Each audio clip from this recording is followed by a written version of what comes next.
काव्य के महान संत त्रैलोक पावन विश्ववंदनीय सतत स्मरणीय जगदोद्धारक परमाराध्य श्री सद्गुरु महाराज के पावन युगल चरणों में शतकोटि वंदन। मंचासीन आदरणीय साध्वी बहनों,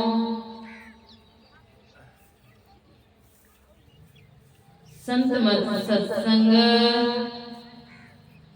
ज्ञान सरिता में अवगाहन करने को उत्सुक उपस्थित सत्संग प्रेमी महानुभावों, वसुंधरा की गोद को सुशोभित करने वाली आदरणीय भक्तिमती माताओं एवं पुण्यवती बहनों, सबों का हार्दिक अभिनंदन।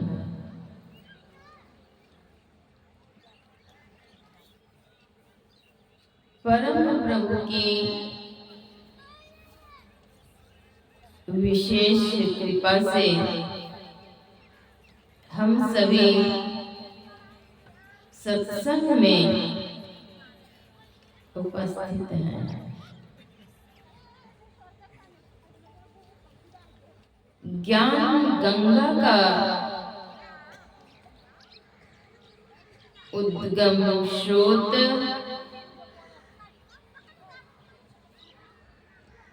संतों के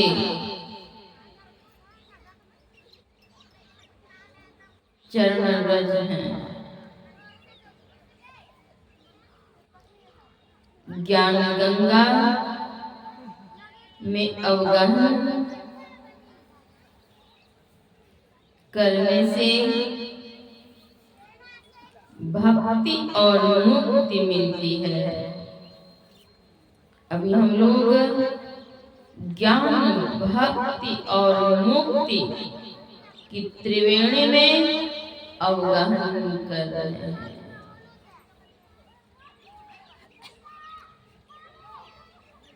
किन्हीं संत ने कितना अच्छा कहा, परम पिता से प्यार नहीं और शुद्ध रहे व्यवहार नहीं, इसलिए तो देख ले सुखी कोई परिवार नहीं। परम पिता परमात्मा से अगर प्यार नहीं है और अपने विचार शुद्ध नहीं है, यही कारण है कि आज सुखी कोई परिवार नहीं है।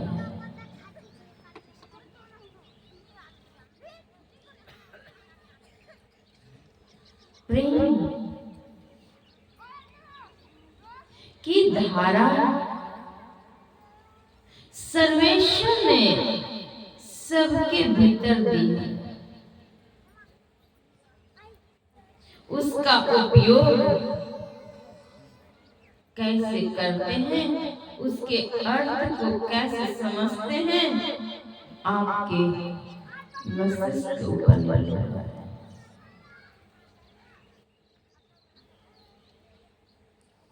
प्रेम के दो प्रकार हैं, एक वासनात्मक और दूसरा भावनात्मक। वासनात्मक प्रेम गड्ढे में लेकर के चली जाएगी।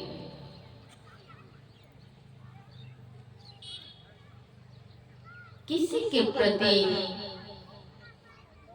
स्वार्थ, लिप्सा,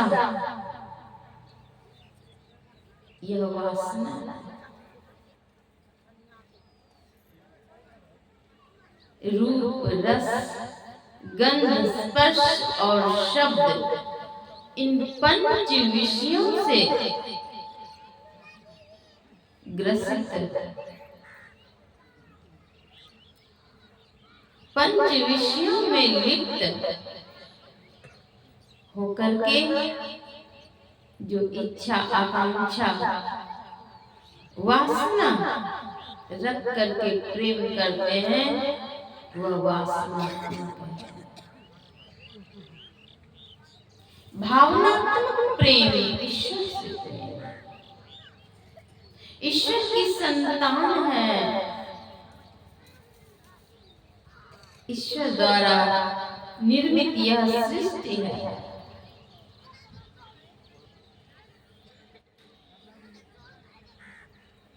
ईश्वर के प्रति एक आस्था, इस सृष्टि के निर्माता कोई है। साधारण एक वस्तु को अगर देखें तो इसके भी निर्माण करने वाले कोई है, इसकी खोज होती है। और जो इतनी बड़ी सृष्टि है, इसके क्या निर्माण करने वाले नहीं है? अवश्य सर्वेश्वर सर्वदा। एक सूफी संत हुए जायसी, उनका मानना है अगर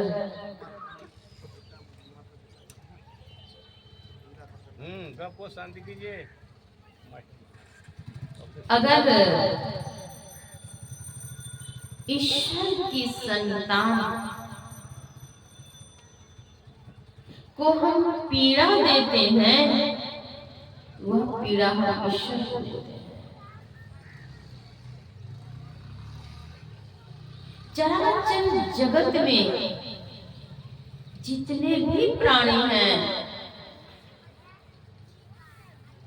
वे परम प्रभु द्वारा सृजित हैं। सबके भीतर में आत्मा है,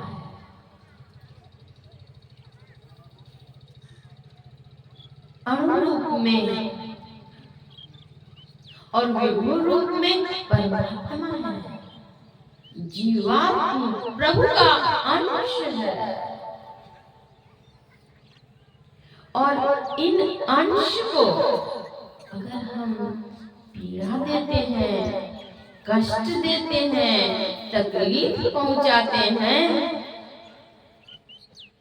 तो प्रभु तो माफ नहीं करेंगे। संसार में मां वात्सल्यमयी होती है, करुणामयी होती है, ममतामयी होती है। वे अपनी संतान की भूल को माफ कर देते हैं, लेकिन परमात्मा माफ नहीं करते, प्रकृति माफ नहीं करती है, उचित दंड का निर्धारण करती है।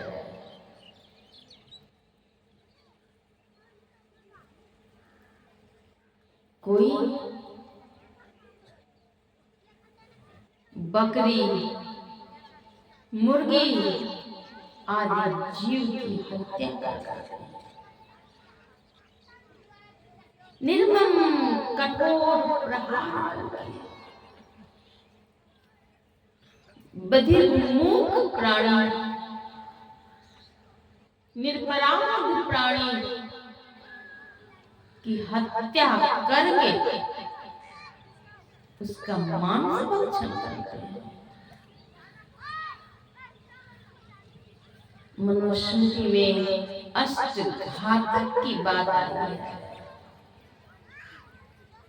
8 व्यक्ति को पाप लगता है।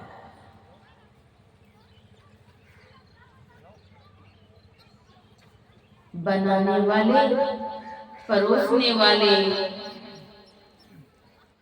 क्रय करने वाले, विक्रय करने वाले, आदेश प्रदान करने वाले, सब बेचने वाले पाप लग रहा है। कैसा पाप? संत कबीर साहब कहते हैं, जाका गर तुम काटी हो, सो फिर काट तुहार। जिसका सिर काट करके खाते हो, वही फिर अगले जन्मों में तुम्हें काट करके खाएंगे। मनुष्य जन्म मिला है भक्ति करने के लिए, ईश्वर से प्रीति करने के लिए, ईश्वर की संतान को कत्ल करने के लिए नहीं।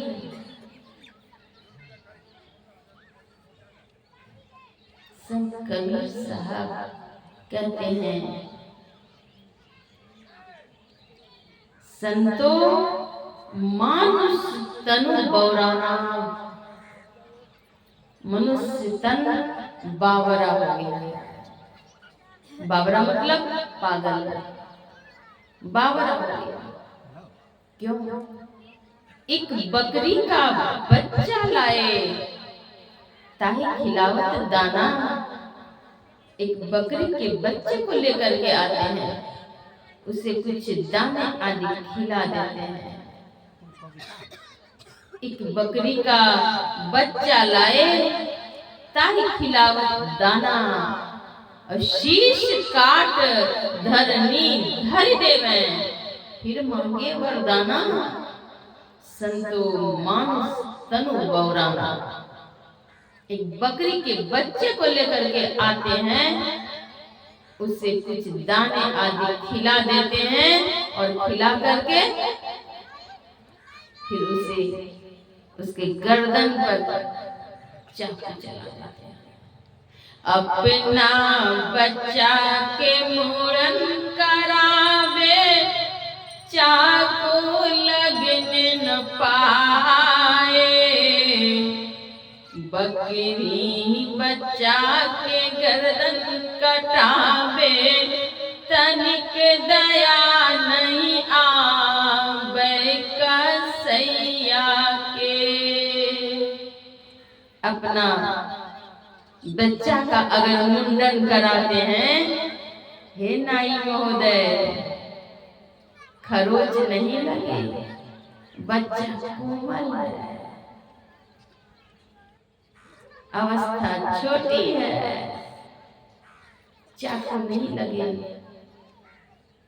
और बकरी के बच्चे को ला करके कत्ल कर देते हैं, मांस भक्षण के लिए, उदर पूर्ति के लिए।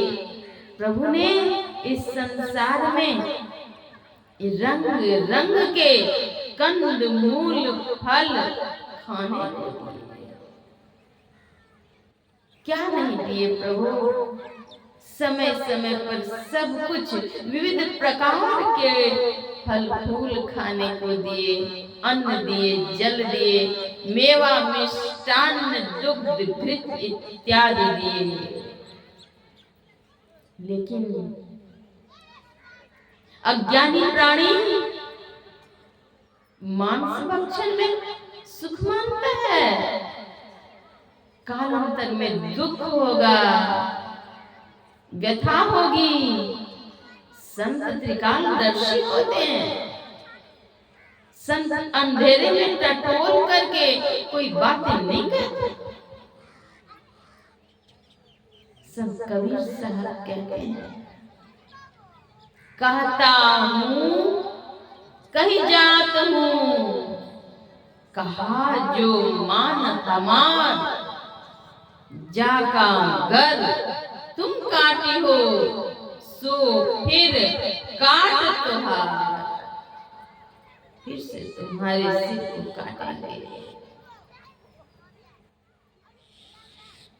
बकरी के बच्चे को कत्ल कर, घर ही में एक मनुखा मरी गो, ताई देख घिनाना, जार फूक कोयला कर देने, अवघट घाट नहाना, संतो मनुष्य तन बौराना। घर में अगर किसी की मृत्यु होती है, उसको देख करके घृणा होती है। उन व्यक्ति से कितने उपकृत हुए, हजारों मन अन्न भी खाए, क्या क्या नहीं उनसे सेवा ली, लेकिन उनके शरीर से प्राण अलग हो गए। उन सब देख करके घिनाते हैं, हाथ धोते हैं छूने पर, गंगा स्नान करते हैं और बाहर से एक मुर्दे को लेकर के चले आते हैं। बाहर से एक मुर्दा लायो, नून तेल घी साना, ता मुर्दे की बनी रसोई, घर घर करत बखाना, संतो मानुष तनु बौराना। हे लोगो, मनुष्य बावरा हो गया, पागल हो गया। बाहर से एक मुर्दे को लेकर के आता, बाहर से एक मुर्दा लाता, नमक तेल मिर्च मसाले क्या क्या मिला देते हैं। पवित्र घर में, पवित्र चूल्हे पर अग्नि में उसे पका उला करके और मुख द्वार में प्रवेश करते हैं। देहं शिवालयं प्रोक्तं सिद्धिदं सर्वदेहिनां। ये देह मंदिर है, परमात्मा का बनाया हुआ मंदिर है।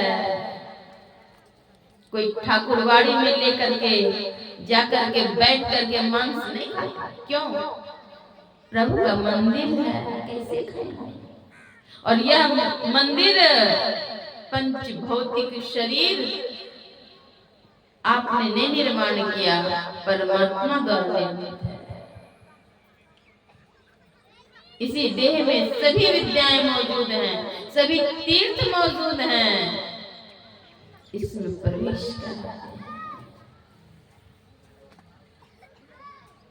अज्ञानता के कारण, ज्ञान के अभाव में कहते कबीर, सुनो भाई साधो, यह पद है निर्वाणा। इस पद की जो निंदा करी है, ताको नरक निदाना, संतो मानुष तनु बौराना। मनुष्य का शरीर बावला पागल हो गया।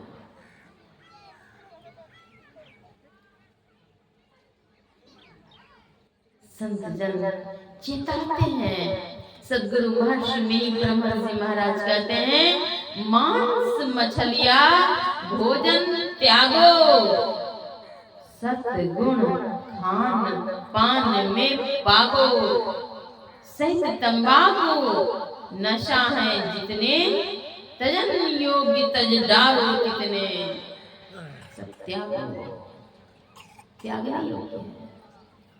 अगर कोई आपके घर में, परिवार में, समाज में मांस मछली अंडे गंडे का भक्षण करते हैं, अगर आप सपोर्ट कर देते हैं कि नहीं ठीक है खाओ ना, नमक देते हैं हम, भात बना देते हैं हम, उसमें मिला के खा लेना ना, आप भी पाप के भागीदार बनेंगे।